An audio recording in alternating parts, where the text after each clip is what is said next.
We're taking up page 308, question number 12 out of the Nelson MPM 2D textbook. The question is saying that a baseball is thrown from the top of a building and falls to the ground below. Its path is approximated by the relation that I've shown here, h equals negative 5t squared plus 5t plus 30, where h is the height above the ground in meters and t is the time elapsed in seconds, so since the ball was thrown. At the moment the ball was thrown, time would be starting at 0. So part A is asking, how tall is the building? So at time 0, the ball is at the top of the building. Now there might be a little bit of extra depending on how tall the person is holding the ball that's on top of the building, but we'll go with the fact that at time 0, the ball is at the top of the building. So if I sub 0 in for t, that will give me my y-intercept, or in this case the h-intercept, which is 30. So time equals 0 at the moment the ball is thrown and the ball is at the top of the building. If you sub 0 in for your time, you're going to have negative 5 times 0 squared plus 5 times 0 plus 30. So these two terms end up turning into zeros, leaving you with just the 30 on the end. So the height of the building is about 30 meters tall. Now part B says, when will the ball hit the ground? So if we think of our parabola here, it's opening down. The y-intercept, or the height-intercept, is at 30 meters. This is height, and this is time. So time being 0 is the start of the ball's flight path. Okay, and the ball might, it's thrown from the top of the building. The ball might go up in the air just a little bit, but eventually gravity's going to work, and that ball's going to come down. And eventually it hits the ground right here where height is 0. So this is the line where height is 0. So what we want to solve for in part B is that time. So we need the x-intercepts. Now if you think of your parabola, there's technically like another part to that parabola that comes down over here. I'm just kind of dotting that in, or dashing that in. But that parabola is really irrelevant in terms of the context of this question. So let's solve for the time when h is equal to 0. So we're trying to find the time that gives h being equal to 0. We will get two times. One's going to be negative. It just means that one doesn't really make sense for the context of our question here.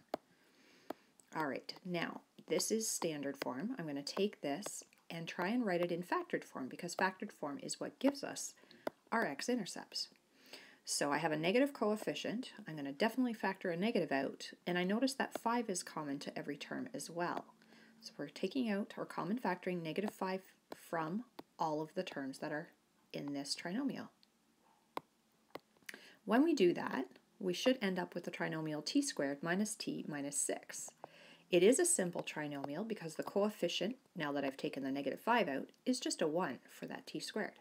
So I'm going to look for two numbers that add to negative 1, so adds to the coefficient of the t term, and that multiplies to 1 times negative 6, which is negative 6.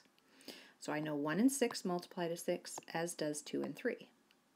The signs have to be opposites because we're multiplying to a negative number, and since I'm adding to a negative, my larger number is the negative value. Now out of these pairs, the 2 and the negative 3 are the numbers that work.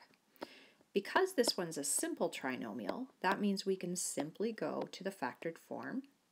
To get 1t squared, we're just going to have a t times a t, so t's go at the beginning of my two binomials. One will have a plus 2, and the other one will have a subtract 3. You can, of course, do all the decomposition steps if you prefer, but it's not necessary with the simple trinomial ones. All right, the only way we're going to get an answer of 0 when we're multiplying these three things together is if one of those three things is equal to 0. And by three things, I'm meaning the minus 5. Except minus 5 is always minus 5. It'll never equal 0, so I'm just going to ignore that piece. We could have that t plus 2 is equal to the 0. Okay, and we can solve for the value of t that will do that. Or we could have t minus 3 is equal to 0. And again, we're going to solve for our t. So I'm going to subtract 2 from both sides of the first one, and that gives me t equals negative 2. Remember I said there was going to be a negative value? Here is my t equaling negative 2. It just doesn't make sense for the context of the question. The other one, I'm going to add 3 to both sides, and we get t is equaling 3. And that matches with this one right here. So the ball hits the ground 3 seconds after it was thrown. Part C, when does the ball reach the maximum height? Well, we know the maximum height is going to happen halfway between the two zeros, or the two x-intercepts. So in theory, we have a 0 at, or an x-intercept at -2 and one at +3. I want the midpoint between those two values. So my x, or in this case t for time, the time value, where the maximum height will occur, is at the midpoint of -2 and +3. So I'm going to add those together and divide by 2. That gives me 1/2, or 0.5. Okay, so at 0.5 seconds after that ball was thrown, it reaches its maximum height. Now, to get what that actual maximum height as we're going to need for part D, we're going to sub that value into the equation, either the original equation or the factor to form equation. It doesn't matter which one. In the end, you should get the same answer for that. So part C asks for when does it reach the maximum height. It reaches the maximum height half a second after it was thrown. For part D, we're going to take that value and sub that value into the equation where the t is. So -5, we're going to replace the t with 0.5 and square it. We're going to add 5 times the t, which is 0.5, and then we have our +30. So we can punch that into our calculator and get our answer here. And when I put that into my calculator, I got 31.25. Now, if you read the question carefully, sometimes it's a literacy thing here that checks us out or tricks us up on. Part D says, how high above the building is the ball at its maximum height? So the 31.25 would be the height above the ground, but above the building, which was at 30, so if I look at my diagram here, that extra height, it's actually 1.25 meters higher than the building.